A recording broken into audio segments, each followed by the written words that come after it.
بسم اللہ الرحمن الرحیم۔ السلام علیکم۔ آج ہم اس ویڈیو میں بات کریں گے کچھ بین الاقوامی حالات کی اور کچھ پاکستان کی داخلی حالات کی اور کچھ اپنا تجزیہ پیش کرنے کی کوشش کریں گے۔ ناظرین، دنیا میں حالات تیزی سے بدل رہے ہیں۔ جس طرح کرونا تیزی سے آیا اور اس کے بعد جو حالات بدلے، اس کے ساتھ ساتھ کئی ملکوں کی معیشتیں تباہ ہوئی کہ لاکھوں کروڑوں لوگ بے روزگار ہوئے ہیں۔ لیکن جو شر پسند ممالک ہیں انہوں نے اپنے رویے کو نہیں بدلا۔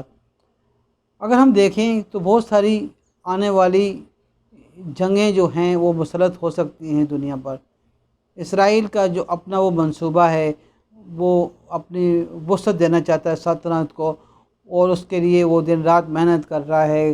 پہلے وہ فلسطین پر حملے کرتا تھا، فلسطین پر قابض تھا، لیکن اس کے بعد اس نے آہستہ آہستہ شام پر، آہستہ آہستہ سیریا پر بھی اس نے حملے شروع کر دیے، اور اب وہ یہاں تک اتنا دلیر ہو چکا ہے کہ وہ لبنان تک بھی حملے کرنے لگ گیا ہے۔ تو اصل بنیادی جو شر کی وجہ ہے وہ یہودی ہے۔ یہ یہودی جو ہیں یہ کسی کی دوست نہیں ہوتے۔ اگر ہم ان کی تھوڑی سی تاریخ دیکھیں تو جب قسطنطنیہ کو سلطان محمد فاتح نے فتح کیا تو پھر وہاں سے نکل کر یہ روم کی طرف آ گئے، اور روم کو انہوں نے اپنا مرکز بنا لیا۔ روم کے پادری اور یہ بڑے بڑے کافی عرصہ تک یہ روم میں رہے، لیکن جب روم میں بھی انقلاب ہوا تو انہیں وہاں سے نکلنا پڑا۔ پھر انہوں نے رشیا کی طرف رخ کیا اور رشیا میں انہوں نے اپنے پنجے گھاڑے۔ اگر ہم دیکھیں جب اسٹالن کی حکومت بنی تھی، زار روس کے جب خاتمے کے بعد انقلاب روس میں تو اس وقت کہتے ہیں کہ 191 پارلیمنٹرینز میں 112 یہودی نسل تھے۔ اگر ہم دیکھیں راسپوٹین وہ یہودی تھا، لینن یہودی تھا، اسٹالن جو تھا وہ یہودی نسل تھا، کارل مارکس یہودی نسل تھا، ٹالسٹائی یہودی نسل تھا۔ تو یہ یہودیوں کا جو اپنا ایک وہ پورا ایک تاریخ ہے۔ لیکن جب انہوں نے روس کو دیکھا کمزور رہا تو پھر انہوں نے امریکہ کی گود میں جا کر بیٹھنا شروع کر دیا۔ آج جہاں یہ دیکھتے ہیں پاور ہوتی ہے وہیں پر جا کر یہ بصیرت ڈال لیتے ہیں۔ تو یہ تھوڑی سی میں بات کی تھی، آگے ہم چلتے ہیں جو ہمارا موضوع ہے آج کا۔ ناظرین، سی پیک کو لے کر جس طرح امریکہ، آسٹریلیا اور دوسرے ممالک جو ہیں اس کے اتحادی، وہ ان کے اندر جو تکلیف ہے یا جو ان کے پیٹ میں مروڑ ہیں وہ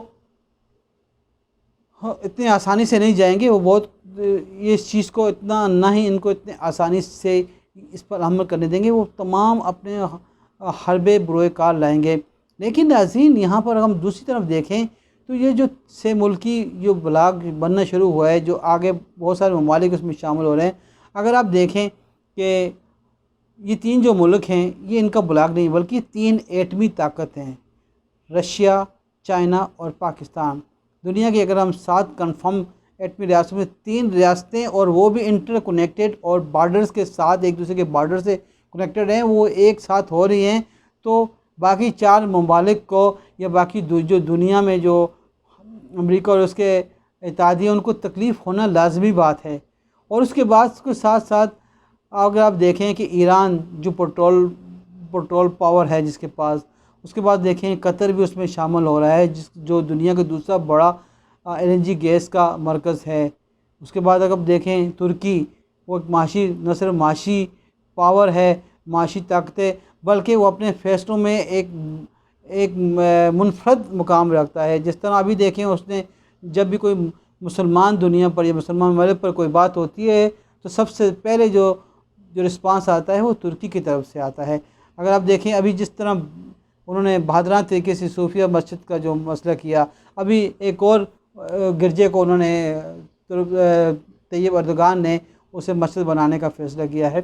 تو اس کے بعد ملائیشیا بھی اس دوڑ میں شامل ہے جو ایک معاشی طاقت ہے۔ تو ناظرین، یہ چیزیں اس کے ساتھ ساتھ یہ چھوٹے ممالک جو جس طرح سری لنکا ہو گیا، بھوٹان ہو گیا، مالدیپ ہو گیا، یہ جب ملیں گے تو ان کو نہ صرف فائدہ ہوگا بلکہ ان کی معیشت بھی مضبوط ہوگی۔ تو یہ تکلیف انہیں ہے، لیکن اب اس تکلیف کو وہ اتنی آسانی سے نہیں اسے ختم کر سکتے۔ جس طرح ابھی ایران کا جو معاہدہ ختم ہو رہا ہے پابندیاں اسلحہ خریدنے کی، تو امریکہ نے اسے قرارداد پیش کی جسے ویٹو کر دیا رشیا اور چین نے۔ اس کے بعد امریکہ مزید اس پر پابندیاں لگانا چاہتا تھا، لیکن اس کے اتحادیوں نے جسے فرانس اور دوسرے ملک ہیں اس کے برطانیہ، انہوں نے انکار کر دیا کہ ہمارے پاس کوئی ریزن نہیں ہے ایسی کہ ہم ایران پر دوبارہ پابندیاں لگائیں۔ تو یہاں سے جو ایک نیا ایک گروپ بن کے یہ بہت بڑا ٹف ٹائم دے گا امریکہ کو۔ امریکہ کی جو معیشت ہے وہ ڈولتی ہوئی معیشت ہے، اس کی جو معیشت ہے زیادہ وہ بدمعاشی پر قائم ہے، تجارت پر نہیں ہے۔ تو یہ کچھ خارجی معاملات تھے۔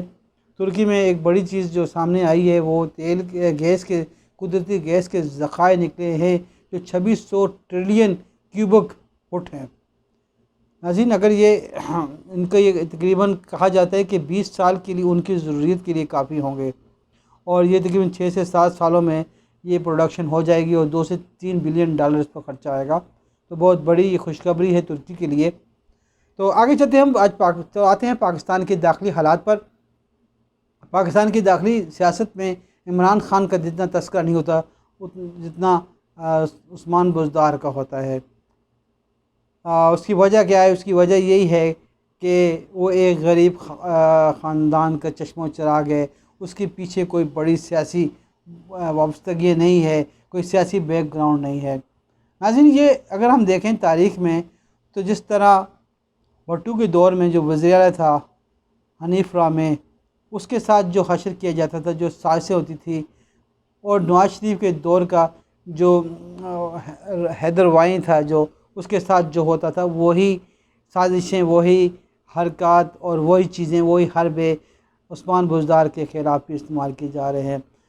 ابھی جو جس کیسوں میں اسے بلایا جا رہا ہے، اور ناظرین یہ کیس یا اس چیز کو چلانے والے خود پی ٹی آئی کے اندر کے لوگ ہیں جو وزارت اعلیٰ کی دوڑ میں شامل ہیں۔ اگر ہم دیکھیں چھوٹی سی ان کی دیکھیں کس طرح پہلے جہانگیر ترین وہ اس دور میں شامل تھا، لیکن اسے عدالت نے اٹھا کے باہر پھینک دیا۔ تو پھر شاہ محمود قریشی اور فواد چودھری اور علیم خان، یہ 3 بڑے کینڈیڈیٹ تھے۔ فواد چودھری کو ایکسیپٹ نہیں کیا کہ تم مرکز میں کام کرو گے، اور اسے اپنی وہ صوبائی سیٹ چھوڑنی پڑی۔ شاہ محمود قریشی صوبائی سیٹ ہی ہار گئے، علیم خان پر نیب کے کیسز تھے، تو اس وجہ سے جو وہ وزارت اعلیٰ کی سیٹ کو نہیں پہنچ سکے۔ یہی کچھ حالات اگر ہم دیکھیں تو کے پی کے میں بھی ہیں۔ محمود خان کے خلاف نئی سازش رچی گئی، بغاوت اٹھائی گئی، بغاوت کرانے والوں نے ترکی اور عاطف خان کو یہ بتایا کہ بہت جلد نیب کے ذریعے محمود خان کو ہٹا دیا جائے گا، لیکن الٹا انہیں اپنی ہی وزارت سے ہاتھ دھونا پڑا، اور پارٹی میں جو ان کی سب کی غلط بات ہے۔ ناظرین، ویڈیو لمبی ہو رہی ہے، پھر مزید ہم بات کریں گے کل یا کسی اور ویڈیو پر۔ آپ سے درخواست ہے کہ پلیز میرے چینل کو سبسکرائب کر کے میری حوصلہ افزائی کریں۔ السلام علیکم، اللہ حافظ۔